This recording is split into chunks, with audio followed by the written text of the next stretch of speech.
अस्सलाम वालेकुम। अब हम नेक्रोसिस पे ऑस्पी देख लेते हैं। फर्स्ट ईयर एमबीबीएस पैथोलॉजी ऑस्पी जो आएगी आपको, ठीक है। अब हम स्टार्ट करते हैं। नेक्रोसिस क्या होता है कि एक पैथोलॉजिकल प्रोसेस है जो कि स्वेयर इंजरी की वजह से होता है, ठीक है। मेन काजेस क्या हो सकते हैं? स्कीमिया हो जाए, या exposure to microbial toxins, burns, chemical physical injury वगैरह होए, या situations in which proteases leak out, enzymes वगैरह या सेलुलर कंटेंट्स वगैरह, प्लाज्मा मेम्ब्रेन डैमेज और वो लीक आउट हो जाए, ठीक है। कौन कौन सी कंडीशंस आ सकती है? पैंक्रेटाइटिस, इन्फाक्शंस और ट्यूमर लाइसिस।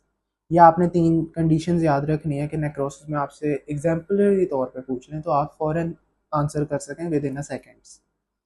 डेफिनेशन आप पूरी प्रॉपर क्या बताएंगे जो कि पैथोलॉजी में लिखी भी हुई है कि अनकंट्रोल्ड और एक्सीडेंटल सेल डेथ होती है ये, ठीक है। और नेक्रोसिस की आप पूरी प्रॉपर डेफिनेशन सुनाएंगे कि जी डीनेचुरेशन हो जाती है सेलुलर प्रोटीन्स की, लीकेज हो जाती है एंजाइम्स की और सेलुलर कंटेंट्स की, डैमेज मेम्ब्रेन हो जाती है, लोकल इन्फ्लेमेशन भी होती है, और बाकी वो एंजाइमेटिक, और जब एंजाइम्स लीक आउट हो जाएंगे तो वो डाइजेशन भी करेंगे बाहर निकल के नॉर्मल सेल्स की भी। माइक्रोस्कोपिक फीचर्स आपसे पूछ लिए जाएं तो आप क्या बताएंगे? सेल स्वेलिंग, कैरियोहेक्सिस, कैरियोलाइसिस, पिक्नोसिस और last one plasma membrane rupture, ठीक है। कैरियोलाइसिस क्या होता है? न्यूक्लियस फेड हो जाता है आहिस्ता आहिस्ता। पिक्नोसिस न्यूक्लियर श्रिंक हो जाता है, और कैरियोहेक्सिस न्यूक्लियर के फ्रेगमेंट्स बन जाते हैं, ठीक है। पैथोजेनेसिस का फ्लो चार्ट आपने क्या देखना है कि इसमें ये हाइपोक्सिया आया या स्कीमिया हुआ, माइटोकॉन्ड्रिया के पास सिग्नल गए, माइटोकॉन्ड्रिया ने एटीपी की जनरेशन को कम कर दिया, रिएक्टिव ऑक्सीजन स्पीशीज की जनरेशन को ज़्यादा कर दिया थ्रू लिपिड पर ऑक्सीडेशन। ये रिएक्टिव ऑक्सीजन स्पीशीज तब ज़्यादा हुई, ठीक है। अब इन रिएक्टिव ऑक्सीजन स्पीशीज ने डैमेज किया लिपिड्स को, प्रोटीन्स को, nucleic acids of the cell को, ठीक है। और एटीपी जनरेशन जब कम हुई, एनर्जी कम मिली, उसकी वजह से सेल इंजरी हुई। ना सेल के पास एनर्जी है, ना सेल के पास जो है वो रिएक्टिव ऑक्सीजन स्पीशीज हैं, लेकिन लिपिड प्रोटीन्स वगैरह उसके जो अपने कंटेंट्स हैं वो नहीं है, या वो लीक आउट हो रहे हैं, ठीक है। तो ये नेक्रोसिस की तरफ ले जाएंगे सेल इंजरी के बाद। अब रिएक्टिव ऑक्सीजन स्पीशीज या अदर इंजरियस एजेंट्स क्या करते हैं कि सेल मेम्ब्रेन को एक तो लाइसोसोमल मेम्ब्रेन डैमेज करते हैं और एक प्लाज्मा मेम्ब्रेन। प्लाज्मा मेम्ब्रेन से क्या होएगा? सेलुलर कंटेंट्स बाहर होंगे, और लाइसोसोमल मेम्ब्रेन डैमेज से क्या होएगा? डाइजेस्टिव एंजाइम्स लीक आउट होंगे। जब डाइजेस्टिव एंजाइम लीक आउट होंगे वो फिर डाइजेस्ट करेंगे चीज़ों को, और वो जब डाइजेस्ट करेंगे फिर वो डेपोजिशन भी करवाएंगे by forming scars and fibrotic masses, ठीक है। अब फिर नेक्रोसिस की तरफ ले जाएंगे ये। नेक्स्ट चलते हैं। ये दोबारा से एक और फ्लो चार्ट आ गया जी। ऑक्सीजन सप्लाई या टॉक्सिन्स या रेडिएशंस माइटोकॉन्ड्रिया को अफेक्ट करेंगी। माइटोकॉन्ड्रिया एटीपी जनरेशन कम कर देगा, रिएक्टिव ऑक्सीजन स्पीशीज की जनरेशन को ज़्यादा कर देगा, जिसकी वजह से मल्टीपल सेलुलर एबनॉर्मेलिटीज आएंगी और नेक्रोसिस हो जाएगी। ये हल्का सा फ्लो चार्ट का पैथोजेनेसिस आपको पता होना चाहिए ऑस्पी के टाइम भी, ठीक है। बाकी एससीक्यू तो फिर डिटेल में आपको पता होना चाहिए। उसी के साथ अपोप्टोसिस का भी लिखा हुआ है कि जी जब डीएनए या प्रोटीन डैमेज होता है तब प्रो अपोप्टोटिक प्रोटीन ज़्यादा हो जाती हैं, एंटी अपोप्टोटिक प्रोटीन्स कम हो जाती हैं। उसकी वजह से फिर क्या आएगा कि लीकेज ऑफ माइटोकॉन्ड्रियल प्रोटीन्स, और फिर अपोप्टोसिस जो कि प्रोग्राम के थ्रू एक सेल डेथ होती है। फॉर एग्जांपल इन जब हम एम्ब्रियो को देखते हैं उसके हैंड्स जो हैं वो फ्रॉक की तरह इस तरह इकट्ठे होते हैं। फिर अपोप्टोसिस होती है तो ये दरमियान में ये इंटरडिजिटल स्पेसिस ख़त्म हो जाती हैं, ठीक है। स्पेसिस पैदा होती हैं, ये दरमियान से वो ख़त्म हो जाती है, वो जो एक मीज़ेनकाइम लगा होता है, ठीक है, अपोप्टोसिस के थ्रू। नेक्स्ट नॉर्मल सेल जो है, ये फ्लो चार्ट दिखाया है कि नॉर्मल सेल एक होएगा। अब रिवर्सिबल इंजरी उसमें आ गई और उधर रिकवरी भी मुमकिन है, लेकिन उसमें क्या क्या बन गया? मेम्ब्रेन फ्लैप्स बन गए, माइलिन फिगर्स बन गई, स्वेलिंग हो गई रेटिकुलम और माइटोकॉन्ड्रिया की। अब इस यहाँ से हम कंडीशन को दोबारा रिवर्स कर सकते हैं। अगर रिवर्स नहीं होगी तो वो प्रोग्रेसिवली इंजर्ड हो के वो क्या करेगी? इरिवर्सिबल सेल डेथ के फेज में चली जाएगी, जिसमें अमोर्फस डेंसिटीज प्रेजेंट होंगी माइटोकॉन्ड्रिया में, और वो नेक्रोसिस हो जाएगी। यहाँ से आप एक आपसे पूछा जाए कि जी ऐसी कौन सी कंडीशन है जिसमें हम रिवर्स कर सकते हैं, तो माइलन फिगर्स बन जाए या मेम्ब्रेन प्लस बन जाए, स्वेलिंग हो जाए एंडोप्लाज्मिक रेटिकुलम और माइटोकॉन्ड्रिया की। अगर आपसे पूछें कोई फीचर्स बताएं कि सेल इंजरी हम इरिवर्सिबल है, आगे नहीं जा सकती, सॉरी पीछे नहीं आ सकती, तो आप क्या बताएंगे? इन्फ्लेमेशन हो जाए, ब्रेक डाउन हो जाए प्लाज्मा मेम्ब्रेन की, ऑर्गेनेलिस की, ठीक है, और अमोर्फस डेंसिटीज प्रेजेंट हो माइटोकॉन्ड्रिया में। अब हम जो है वो मॉर्फोलॉजी को देख लेते हैं नेक्रोसिस की, कि इओसिनोफिल्स लेवल ज़्यादा हो जाते हैं साइटोप्लाज्म में क्योंकि डीनेचर्ड प्रोटीन्स प्रेजेंट होती हैं, अक्यूमुलेट हो जाती हैं, साइटोप्लाज्मिक आरएनए लॉस हो जाता है, इओसिनोफिलिया हो जाता है। एच ई स्ट्रेन्स में हम देखें तो necrotic cell due to loss of glycogen particles glassy homogeneous appearance देता है। एक ये चीज़ आपको याद होनी चाहिए, ठीक है। जब एंजाइम जो है वो डाइजेस्ट कर लेते हैं सेल ऑर्गेनेलिस को, तो साइटोप्लाज्म के अंदर वैक्यूलाइज्ड एरियाज और मोथ ईटन प्रेजेंट एरियाज होते हैं। ये आपने एक चीज़, दो चीज वर्ड्स याद रखने हैं। फिर डेड सेल्स जो हैं वो रिप्लेस हो जाते हैं माइलन फिगर्स से, ठीक है, और उनको फैगोसाइटोज्ड हो जाते हैं बाय अदर सेल्स, और फिर फर्दर वो प्रोसेस करें या डिग्रेड हों तो फैटी एसिड्स, फिर कैल्सिफिकेशंस वगैरह, और फर्दर डेपोजिशन से मेटास्टैटिक एंड डिस्ट्रॉफिक कैल्सिफिकेशंस वगैरह हो जाती हैं, जो कि मोर डेंजरस चीज़ें हैं, ठीक है। अब इलेक्ट्रॉन माइक्रोस्कोप के फीचर्स आपसे पूछ लिए जाएं तो आप क्या बताएंगे उसमें? कि नेक्रोटिक सेल्स जो हैं उनमें प्लाज्मा और ऑर्गेनेली की जो मेम्ब्रेन्स होती हैं उसमें डिसकंटिन्यूटीज प्रेजेंट हो जाती हैं, एक ये बात आप बताएंगे।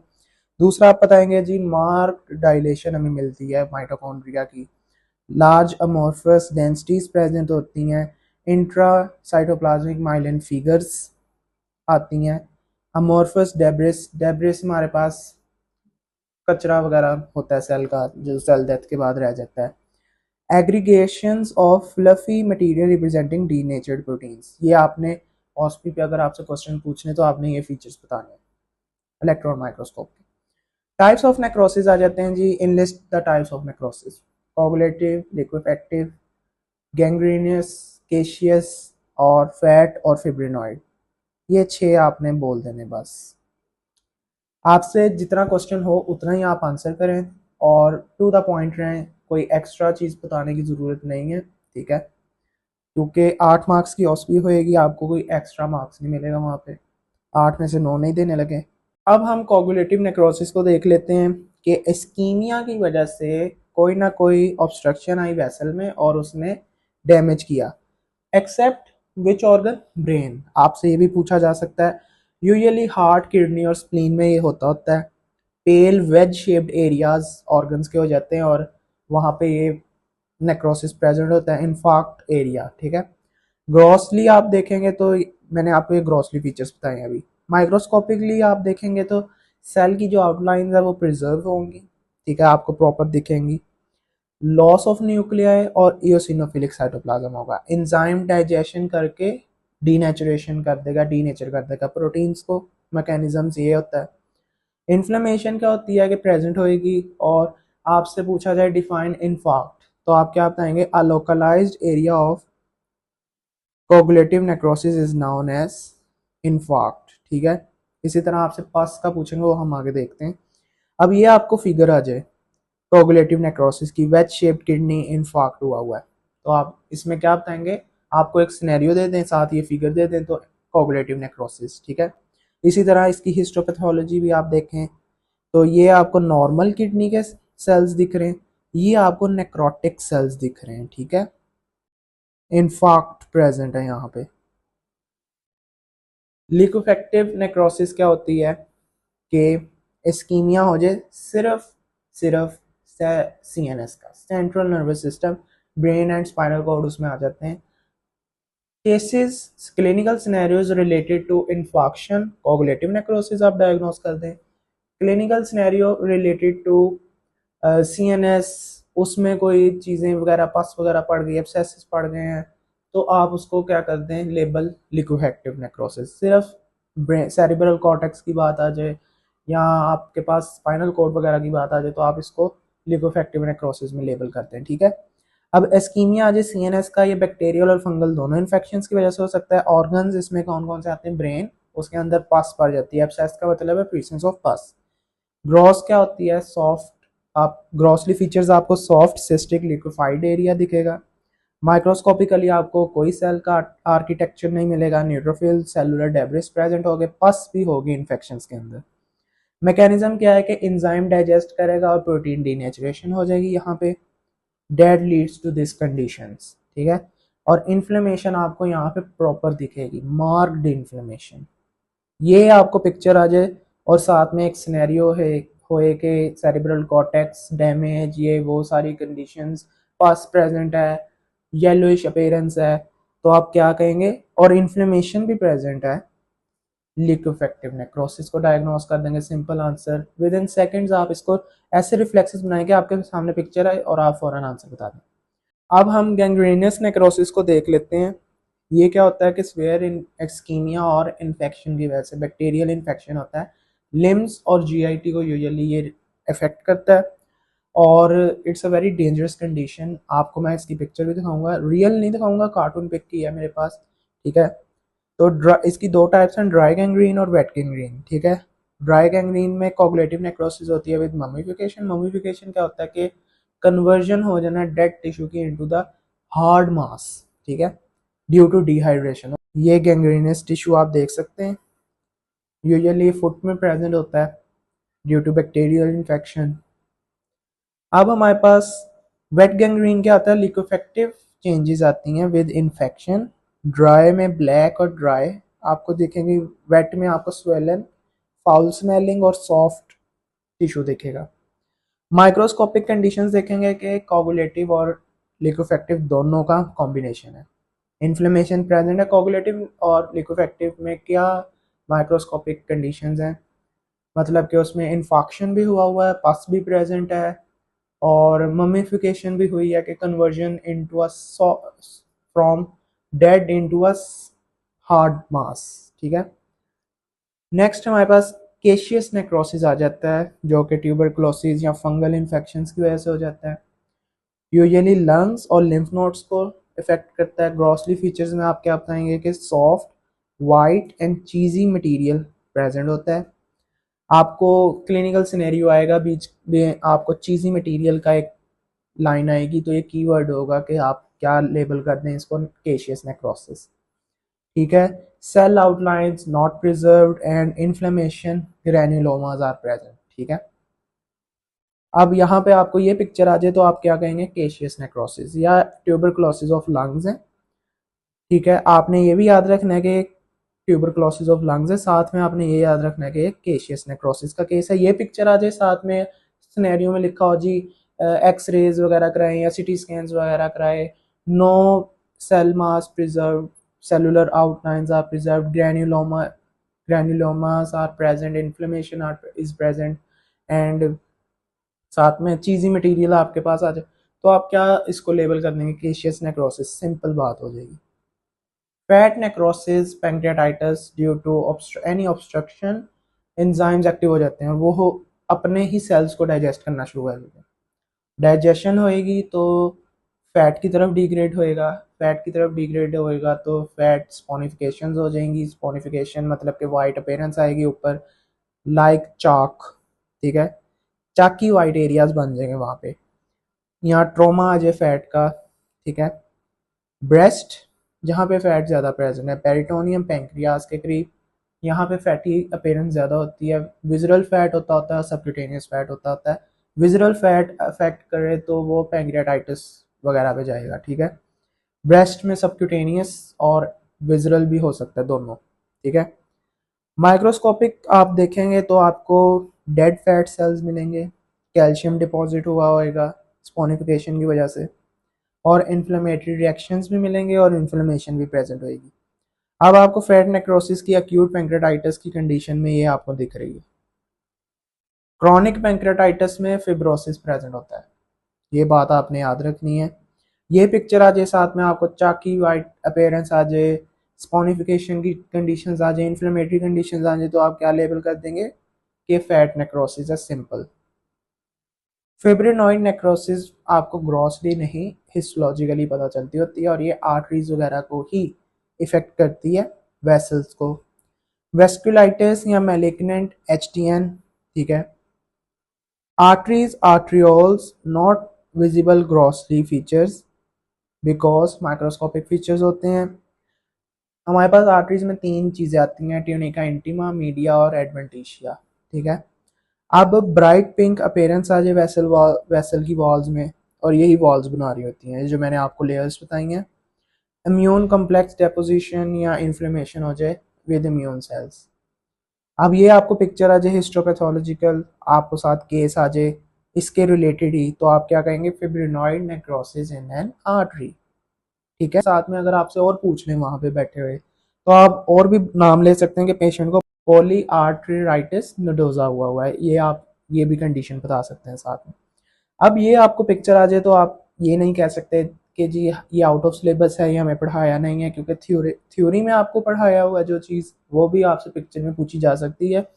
अब ये मॉर्फोलॉजिक अपेयरेंस है अपोप्टोटिक सेल्स की। ठीक है, ये पिक्चर अगर आपको आ जाए तो आप क्या लेबल करेंगे, जो मैंने आपको अभी बताया। ये पिक्चर अगर आपको आ जाए बिग रॉबिन्स की है, अब पीडीएफ फॉर्म में आई डोंट नो है कि नहीं ये बिग रॉबिन्स, क्योंकि इंटरमीडिएट रॉबिन्स ज़्यादा प्रेजेंट होती है पीडीएफ में। कि ये जी अपोप्टोसिस प्रेजेंट है, ए में हमारे पास अपोप्टोसिस हुआ है due to immune reaction in the epidermal sales.